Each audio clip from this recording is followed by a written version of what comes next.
तो वो जगदम्बा जो थी ना, वो हनुमान जी की पूंछ बन गई। वो पूंछ बन गई हनुमान जी के विग्रह में। जो उनका पूंछ है वही मां पार्वती है। बोलिए राजा रामचंद्र भगवान की पूंछ बने मां पार्वती। वो उनके विग्रह में पूंछ बन करके। यहां पर विरह का वर्णन है। देखिए, नाम है अशोक वाटिका, लेकिन सीता बैठी है ससुर।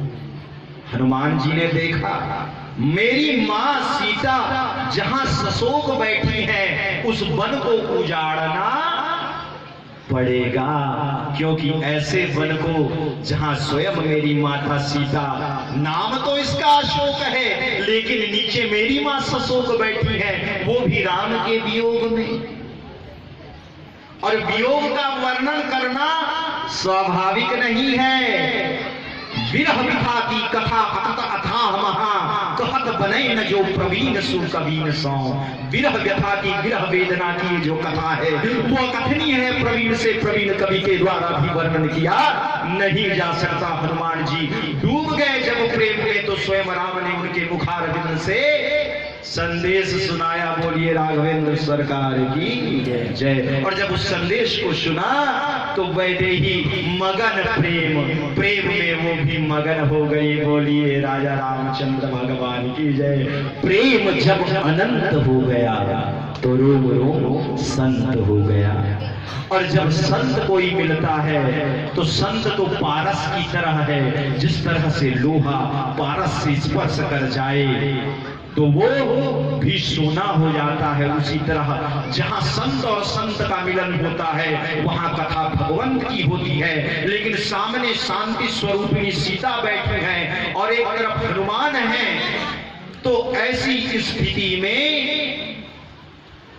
प्रभु का संदेश ही तो होगा। प्रभु ने देखा कि मां दुखी है तो उसे मेडिकल स्टोर से नहीं ले गए, उनको भगवान की कथा सुना दी। क्योंकि हनुमान जी व्यथा को अगर मिटाना है तो भगवान की कथा चलाना है। बोलिए राजा रामचंद्र भगवान की जय। हनुमान जी को किष्किंधा कांड के अंतर्गत प्रभु ने स्वयं पूछ दिया। हनुमान जी को जब विप्र रूप धारण करके 3 बार विप्र रूप धारण किया रामचरितमानस के अंतर्गत, जब विप्र रूप धारण करके उनके पास गए तो जब प्रभु ने पूछा अपना परिचय दो, तो हनुमान जी ने क्या परिचय दिया? अपना इंट्रोडक्शन, मैं पवन का बेटा हूं। ऐसा नहीं कहा आज का होता तो मैं फलाने कलेक्टर का बेटा हूं, अपने पिता का नाम पहले, उसके बाद ग्राम का नाम देता, अपना इंट्रोडक्शन देता, बहुत हाई सोसाइटी और हाई क्वालिटी का हो। लेकिन हनुमान जी ऐसा कदापि नहीं करते।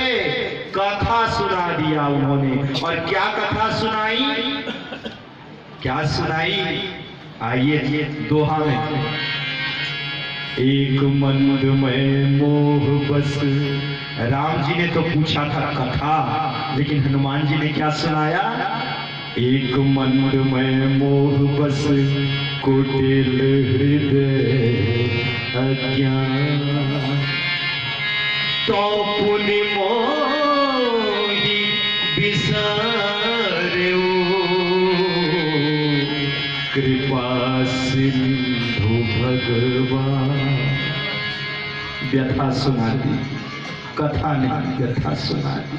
पूछा था कथा की ब्राह्मण देवता अपनी कथा कहिए, तो हनुमान जी ने जब व्यथा सुनाई कि एक मंद मैं मोह बस, मेरा तो इतना परिचय है कि एक मंद, मैं मंदमती हूँ। सबसे पहली डिग्री मेरी, मैं मंदमती हूँ, एक मंद। कितनी विनम्रता के साथ हमारे पूर्व के कथा वक्ता ने, कथावाचक ने यहाँ पर अपनी कथा परोसी थी, वो मुझे स्मरण हो रहा है। उन्होंने कहा कि एक मंद मैं मोह बसो भी मोह बसो प्रभु, कुटिल हृदय हूं, क्योंकि आपको नकली वेश बना करके आ गया।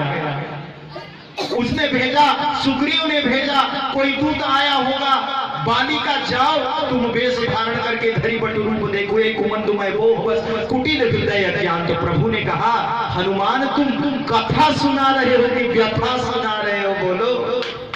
उन्होंने तो व्यथा सुनाई। जब कथा पूछा तो उन्होंने कहा हम संसार के जीवों की व्यथा होती है राघवेंद्र, कथा तो आपकी होती है, हमारी तो व्यथा होती है। लेकिन जब आप जीव की व्यथा सुन लें और वो आपकी कथा सुन ले तो दोनों का कल्याण हो जाए। बोलिए राजा रामचंद्र भगवान की जय। जीव प्रभु की कथा सुन ले और वो अकारण करुणा वरुणालय जगन्यंता जगदात्मा जगदीश जीव की व्यथा सुन ले तो दोनों का नाम सार्थक हो जाएगा। बोलिए राजा रामचंद्र भगवान की जय। क्योंकि मौसम दीन न दीन ही तुम समान रघुवीर, अस विचारी रघुवंश मणि हरहु विषम भवभीर। मुझ में विषम भवभीर आन पड़ा है हे रघुवीर, अपने दोनों हाथों को फैला करके इस विषम भवभीर का समन कीजिए। प्रत्येक जीव अगर करुणा के साथ 2 आंसुओं की बूंद भगवान के चरणारविंद में अर्पित करे तो गंगा जल की आवश्यकता नहीं है, क्योंकि फूल कहां से लाओ भगवान, श्रद्धा ही तुलसी दल है, आंसू ही गंगा जल है, तुमको क्या चढ़ाऊं भगवान, आंसू ही गंगा जल है। तो प्रभु को जब व्यथा सुना दी। अच्छा, विभीषण जी ने उनके पास भी ब्राह्मण वेश धारण करके गए और जब उन्होंने पूछा कि तुम हरिदासन मह कोई, तुम कौन हो, मुझे तो लगता है तुम हरि के कोई दास हो। तो हनुमान जी ने क्या किया, हनुमान जी ने अपना परिचय नहीं दिया, उन्होंने तब हनुमंत कही सब राम कथा फिर निज नाम, राम कथा पूरी सुना दी। क्योंकि कथा मेरी माता का नाम है और राम मेरे पिता का नाम है, बस मेरा इतना ही परिचय है। मैं पवन पुत्र बाद में हूँ, मैं तो राम का दास पहले से हूँ। पुरखा ते सेवक बने हो, पुरखा ते सेवक बने, पुरखा से राम जी उनके चाकरी कर रहे हैं। शंकर के रूप में एकादश रुद्र में एक है हनुमान जी महाराज। बोलिए वीर बजरंग हनुमान जी महाराज की। तो यहाँ पर प्रभु संदेश सुनत वैदेही मगन प्रेम तन सुधि नहीं देई। और उन्होंने कहा माता धीरज धरो, कह कपि हृदय धीर धर, माता धीरज धरो धीरज। माता कहा कैसे धीरज धरो माता, जननी धरु धीर, हे जननी धीर धरो। जननी कह करके धीरज क्यों कहा, क्यों धीरज धरने को कहा। जिस तरह माता किसी पुत्र को 9 मास तक गर्भ में धारण करके जब पुत्र को पैदा करती है तो उसकी प्रसव की वेदना को जिस तरह से सहती है, उसी तरह माता और जननी तो ऐसी है कि वो कितनी सहती है धरती की तरह। तो तुम पर जो ये विपत्ति पड़ी है ये विपत्ति नहीं है। हनुमान जी की परिभाषा क्या है संपत्ति और विपत्ति की, किसी का पुत्र मर जाए वो विपत्ति नहीं है, किसका धन नाश हो जाए वो विपत्ति नहीं है। हनुमान जी किसे विपत्ति कहते हैं, आइए कह हनुमंत विपत्ति प्रभु सोई, जब तब सुमिरन भजन न होई।